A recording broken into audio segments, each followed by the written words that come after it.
ಈ ಬಗ್ಗೆ ಮತ್ತಷ್ಟು ಡೀಟೇಲ್ಸ್ ಅನ್ನ ಕೊಡ್ತಾ ಹೋಗ್ತಾರೆ ನಮ್ಮ ಇಬ್ಬರು ಪ್ರತಿನಿಧಿಗಳು ನೇರ ಸಂಪರ್ಕದಲ್ಲಿ ಜಾಯಿನ್ ಆಗ್ತಿದ್ದಾರೆ.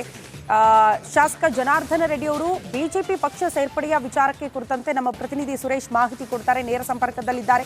ಇನ್ನು ಬಳ್ಳಾರಿಯಿಂದ ನಮ್ಮ ಪ್ರತಿನಿಧಿ ರೇಣುಕಾರಾಧ್ಯ ಕೂಡ ನೇರ ಸಂಪರ್ಕದಲ್ಲಿದ್ದಾರೆ. ಮೊದಲನೇದಾಗಿ ಸುರೇಶ್, ಎಷ್ಟೊತ್ತಿಗೆ ಬಿಜೆಪಿ ಸೇರ್ಪಡೆಯ ಕಾರ್ಯಕ್ರಮ? ಶಾಸಕ ಜನಾರ್ದನ ರೆಡ್ಡಿ ಅವರು ಬಿಜೆಪಿ ಸೇರ್ಪಡೆಯ ಹಿಂದೆ ಒಂದಷ್ಟು ಲೆಕ್ಕಾಚಾರಗಳು ಕೂಡ ಇದೆ ಅಂತ ಹೇಳಲಾಗ್ತಾ ಇದೆ. ಏನಾದರೂ ಭರವಸೆ ಕೊಟ್ಟ ಬಳಿಕವೇ ಅವರು ಘರ್ವಾಪ್ಸಿಗೆ ಮುಂದಾಗಿದ್ದಾರಾ? ಡೀಟೇಲ್ಸ್ ಅನ್ನ ಕೊಡಬಹುದಾ ಸುರೇಶ್?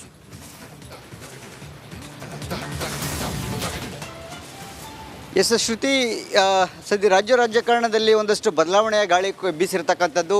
ಯಾವಾಗ ಬಿ ಜೆ ಪಿಯನ್ನು ಬಿಟ್ಟು KRPP ಪಕ್ಷವನ್ನು ಕಟ್ಟಿ ಜನಾರ್ದನ ರೆಡ್ಡಿ ಅವರು ಪಕ್ಷದಿಂದ ದೂರ ಉಳಿದಿದ್ದರು. ಅದಾದ ನಂತರ ಕಳೆದ ವಿಧಾನಸಭೆ ಚುನಾವಣೆಯಲ್ಲಿ KRPPಯಿಂದ ಅಭ್ಯರ್ಥಿಗಳನ್ನು ಹಾಕಿ ಒಂದಷ್ಟು ಮತ ವಿಭಜನೆಗಳಾಗುವಂಥ ಮೂಲಕ ಕಲ್ಯಾಣ ಕರ್ನಾಟಕ ಭಾಗದಲ್ಲಿ BJPಗೆ ದೊಡ್ಡ ಮಟ್ಟದ ಪೆಟ್ಟನೆ ಕೊಟ್ಟಿದ್ದರು.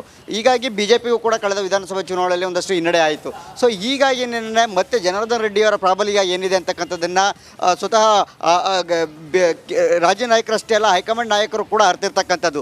ಈಗಾಗಲೇ ತಮಗೆ ಗೊತ್ತಿರುವಂತೆ ಕೊಪ್ಪಳ, ರಾಯಚೂರು ಸೇರಿದಂತೆ ಚಿತ್ರದುರ್ಗ, ಹಾಗೆಯೇ ಸುತ್ತಮುತ್ತಲ ಹಾವೇರಿ ಭಾಗದಲ್ಲಿ ಜನಾರ್ದನ ರೆಡ್ಡಿಯವರ ರಾಜಕೀಯ ಶಕ್ತಿ ಜೋರಾಗಿರ್ತಕ್ಕಂಥದ್ದು.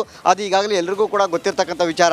ಸೊ ಹೀಗಾಗಿ ನಿನ್ನೆ ಹೈಕಮಾಂಡ್ ಕಳೆದ ವಿಧಾನಸಭೆ ಚುನಾವಣೆಯಲ್ಲಿ ಆದಂಥ ಎಡವಟ್ಟು ಮತ್ತೆ ಆಗೋದು ಬೇಡ ಅನ್ನೋ ನಿಟ್ಟಿನಲ್ಲೇ ಮತ್ತೆ ಜನಾರ್ದನ ರೆಡ್ಡಿ ಅವರನ್ನು ಈ ಬಾರಿ ಮತ್ತೆ ಪಕ್ಷಕ್ಕೆ ಆಹ್ವಾನವನ್ನು ಮಾಡಿರ್ತಕ್ಕಂಥದ್ದು. ಅದು ಖುದ್ದು ಅಮಿತ್ ಶಾ ಅವರನ್ನೇ ಘರ್ವಾಪ್ಸಿಗೆ ಗ್ರೀನ್ ಸಿಗ್ನಲನ್ನು ಕೊಟ್ಟು ಇವತ್ತು ಬೆಳಗ್ಗೆ 10 ಗಂಟೆಗೆ ರಾಜ್ಯ BJP ಕಚೇರಿಯಲ್ಲಿ ಪಕ್ಷ ಸೇರ್ಪಡೆ ಆಗ್ತಾ ಇರ್ತಕ್ಕಂಥದ್ದು.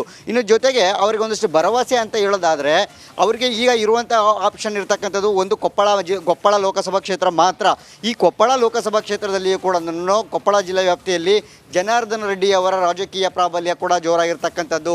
ಸೊ ಇಲ್ಲಿ ಈಗಾಗಲೇ ಬಸವರಾಜ್ ಕ್ಯಾವಟೂರಿಗೆ ಕೊಟ್ಟಿದ್ದಾರೆ ಟಿಕೆಟನ್ನು.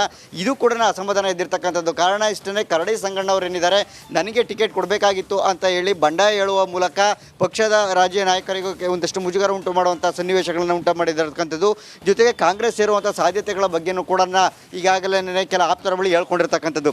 ಸೊ ಹೀಗಾಗಿ ಈಗ ಜನಾರ್ದನ ರೆಡ್ಡಿ ಅವರಿಗೆ ಆಪ್ಷನ್ ಇರುವಂಥದ್ದು ಅಂತ ನೋಡೋದ ಆದರೆ ಕೊಪ್ಪಳ ಜಿಲ್ಲೆ KRPP ಪಕ್ಷದಿಂದ ಕೊಪ್ಪಳ ಲೋಕಸಭಾ ಕ್ಷೇತ್ರದಿಂದ ಒಬ್ಬರು ಅಭ್ಯರ್ಥಿಯನ್ನಾಗಿ ಕಣಕ್ಕಿಳಿಸುವಂಥ ಸಾಧ್ಯತೆಗಳು ಇರತಕ್ಕಂಥದ್ದು. ಅದರಲ್ಲಿ ಅವರ ಪತ್ನಿ ಅರುಣಲಕ್ಷ್ಮಿ ಹಿಂದೆ ಏನು ಬಳ್ಳಾರಿ ಟೌನಿಂದ ಏನು ಸ್ಪರ್ಧೆಯನ್ನು ಮಾಡಿದರು, ಬಳ್ಳಾರಿ ನಗರದಿಂದ. ಈ ಕಳೆದ ಬಾರಿ ಏನು ಅವರು ಕೂಡ ಸೋಲನ್ನು ಅಪ್ಪಬೇಕಂತ ಪರಿಸ್ಥಿತಿ ಬಂದಿತ್ತು. ಈಗ ಈ ಬಾರಿ ಕೊಪ್ಪಳದಿಂದ ಮತ್ತೆ ಅದೃಷ್ಟ ಪರೀಕ್ಷೆಗೆ ಇಳಿಸುವಂತಹ ಸಾಧ್ಯತೆಗಳು ದಟ್ಟವಾಗಿರ್ತಕ್ಕಂಥದ್ದು. ಈ ಕುರಿತಂತೆ ಸಂಪರ್ಕದಲ್ಲೇ ಇರಿ, ಮತ್ತೆ ನಿಮ್ಮನ್ನ ಸಂಪರ್ಕ ಮಾಡ್ತೀನಿ. ಬಳ್ಳಾರಿಯಿಂದ ರೇಣುಕಾರಾಧ್ಯ ನೇರ ಸಂಪರ್ಕದಲ್ಲಿದ್ದಾರೆ. ರೇಣುಕಾರಾಧ್ಯ, ಜನಾರ್ದನ್ ರೆಡ್ಡಿ ವಾಪಸ್ BJPಗೆ ಬರ್ತಾ ಇರೋದು ಬಳ್ಳಾರಿ ರಾಜಕಾರಣದ ಮೇಲೆ ಯಾವ ರೀತಿ ಪರಿಣಾಮ ಬೀರಬಹುದು? ಹಳೆಯ ದಿನಗಳನ್ನು ನೆನಪು ಮಾಡಿಕೊಂಡ್ರೆ ಜನಾರ್ದನ್ ರೆಡ್ಡಿ ಪ್ಲಸ್ ಶ್ರೀರಾಮುಲು = ಬಳ್ಳಾರಿಯ ಯಶಸ್ವಿ ರಾಜಕಾರಣ. ಮತ್ತೆ ಆ ದಿನಗಳು ಮರಳಿ ಬರಬಹುದಾ? ಏನಾಗುತ್ತೆ?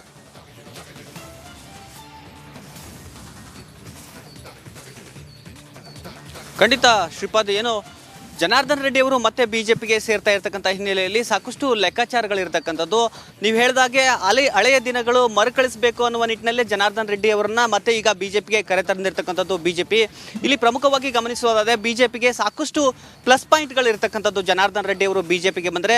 ಯಾಕಂದರೆ ಕಳೆದ ಚುನಾವಣೆಯಲ್ಲಿ ಜನಾರ್ದನ ರೆಡ್ಡಿ ಅವರು ರೆಬಲ್ ಆಗಿ ಹೊಸ ಪಕ್ಷ ಸ್ಥಾಪನೆ ಮಾಡಿದ್ರಿಂದ ಕೆಲವೊಂದಿಷ್ಟು ಕ್ಷೇತ್ರಗಳಲ್ಲಿ, ಅದರಲ್ಲೂ ವಿಶೇಷವಾಗಿ ಕಲ್ಯಾಣ ಕರ್ನಾಟಕದ ಕೆಲವೊಂದಿಷ್ಟು ಕ್ಷೇತ್ರಗಳಲ್ಲಿ BJPಗೆ ಹಿನ್ನಡೆಯಾಗಿತ್ತು.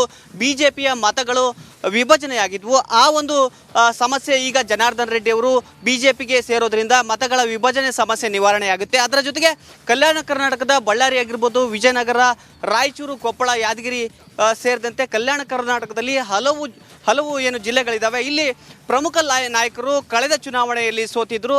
ಆದರೆ ಜನಾರ್ದನ ರೆಡ್ಡಿ ಅವರು ಗೆದ್ದಿರತಕ್ಕಂಥ ಹಿನ್ನೆಲೆಯಲ್ಲಿ ಅವರೆಷ್ಟು ಪ್ರಭಾವಿ ಅನ್ನೋದು ಈಗಾಗಲೇ ಪ್ರೂವ್ ಆಗಿರ್ತಕ್ಕಂಥದ್ದು. ಈಗ ದೊಡ್ಡ ನಾಯಕರು ಸೋತಿರ್ತಕ್ಕಂಥ ಹಿನ್ನೆಲೆಯಲ್ಲಿ ಕಲ್ಯಾಣ ಕರ್ನಾಟಕದಲ್ಲಿ ಒಬ್ಬ ಮಾಸ್ ಲೀಡರ್ನ ಕೊರತೆ BJPಗೆ ಇತ್ತು.